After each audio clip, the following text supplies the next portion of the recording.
Okay, hi guys, welcome to my video.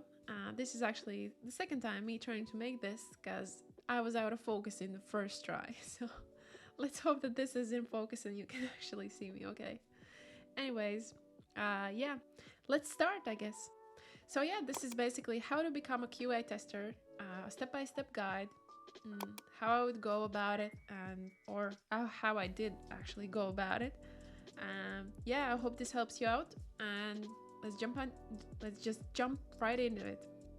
Okay, the first option would be by apprenticeship, which is actually how I got started. And yeah, I'm not saying that it's easy, but it's a way to get your foot in the door and start your career. So let's start with the pros and cons for you to understand maybe if it's something for you or not. So yeah. So the pros, you actually gain a lot of knowledge.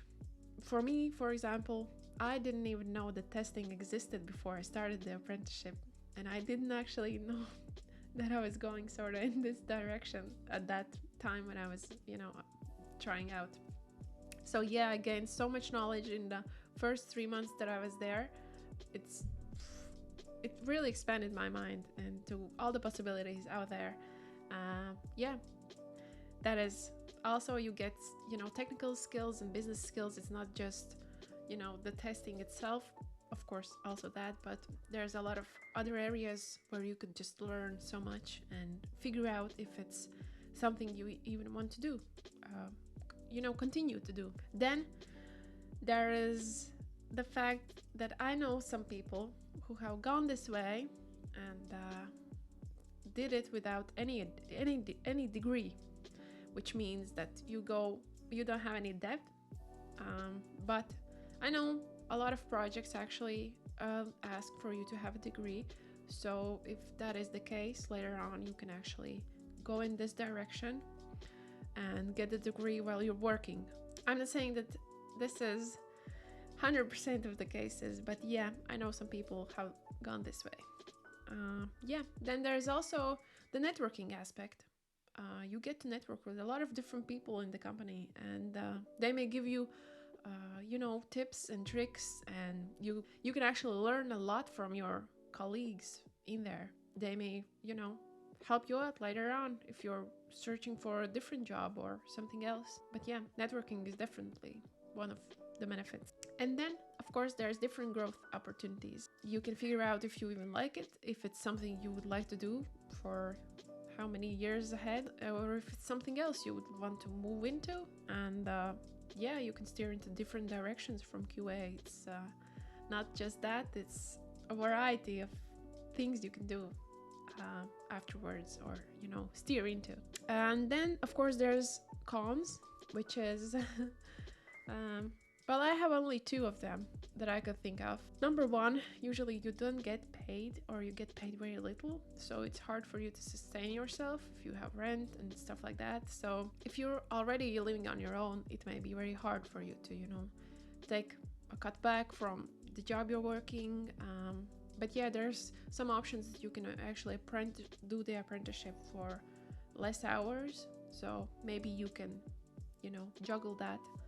There is also no guarantee that they're gonna keep you. Maybe they don't have enough resources, or they don't need you after the apprenticeship, so that's also the case. And this also sort of gives you this experience that later on you can use. So even if they don't keep you, I would say that it's still great for your CV in order to maybe get somewhere else. You can learn all of the ins and outs of testing, and then apply for a different job, and hope that you can get in there. Number two is certifications. And my route was actually apprenticeship and then certifications, but I know people who have done certificates and then applied for jobs and got jobs. So I've seen a lot of different cases. With all of these listed, I've seen all of them get jobs, or know of them getting jobs. So yeah, certification is one of them, and yeah, there's also pros and cons, so let's jump into those.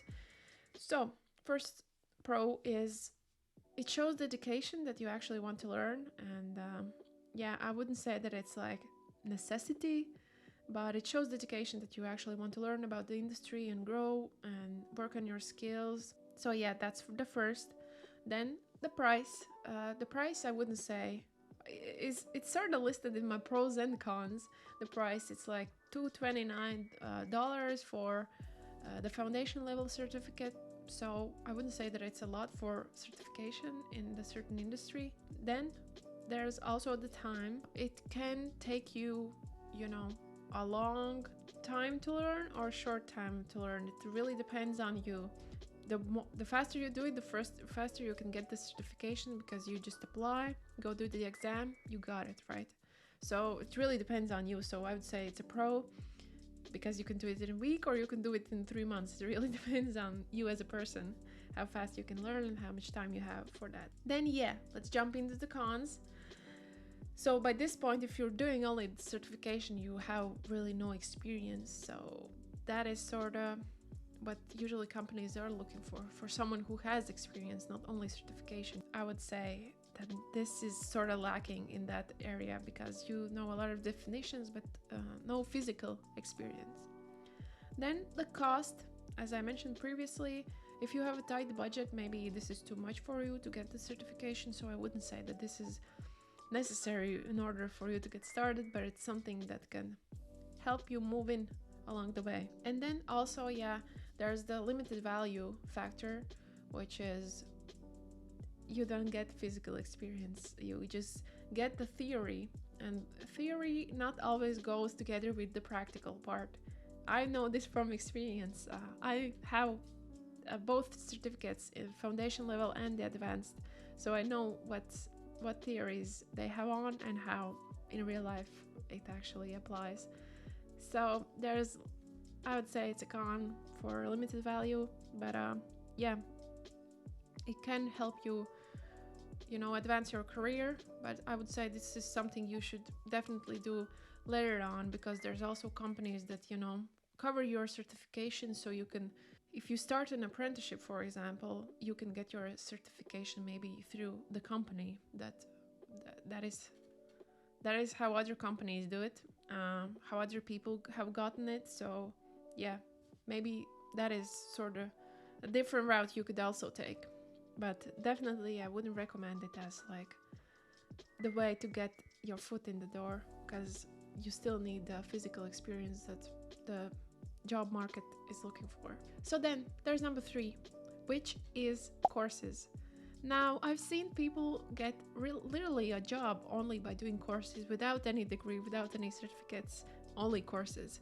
So it really does depend on the person and how skilled you get or you are. But yeah, there's also, of course, so pros and cons. So let's jump into those. So pros, you get a lot of skill, very, very different skill, the theory and the physical. So yeah, it's very beneficial in either way. If you're starting out to take some type of course, you don't have to pay for it. There's a lot of free of them on YouTube.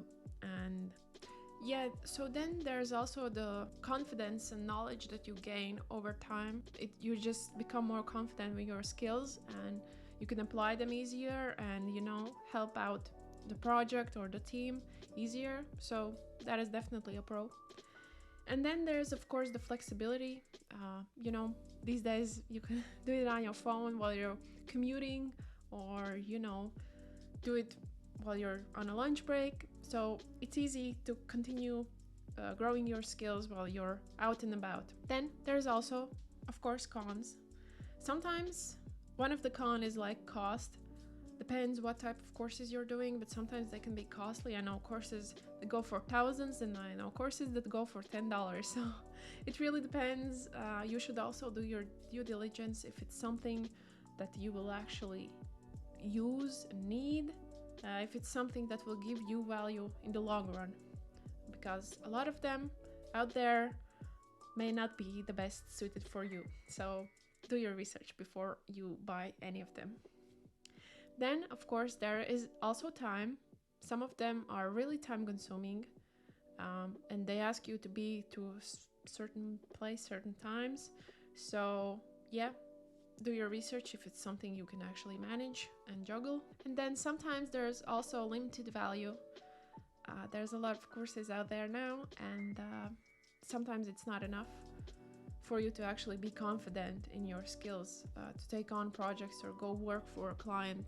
So you should always do your research if it's something that will give value in the long run for you as a professional. So also the last one is some companies may not see it as value. Doing only courses and applying for a job isn't usually the route people take, and it seems some companies may not see it as a value. So you should always still do your due diligence and not rely entirely on courses, because they're still courses, and it's not some companies may not take it seriously, so take in mind that. And number 4 is by steering into this direction basically from your now job. Of course, if you're a dentist, it will be harder for you to become a QA tester. But for example, if you're a developer and you want to steer into this, you can just go to your manager and talk, listen, I'm interested in becoming a QA. I really want to make a switch. You can always have that talk, and I've seen it being done before, so I know that people can actually do it. So you can always go have the talk, tell them that you're passionate about this and you want to go there, so you can always make a plan on how you can move into this sphere, basically. That is basically how I would go about either becoming a QA tester. But of course, there's a lot of more details about it. This is basically the 4 ways on how to move in the industry. There's still the interview part, which is not easy. The CV and the interview part, actually. And it's not easy. But that is a separate topic that is too detailed. There's too much details to go into it now, because this video is already too long. But these are the ways that I would go about it. And of course, it really does depend. It very depends on the person you are and how much skill and value you can provide for the company. You have to prove yourself. So I would definitely weigh my pros and cons with which one is the best approach for me at this time, the cost, time, all of it, and then go that route that I could. But all of these I've seen happen before, so it's not impossible. I hope this helped out, and if you have any comments, drop them down below. I love to talk to you guys, so bye.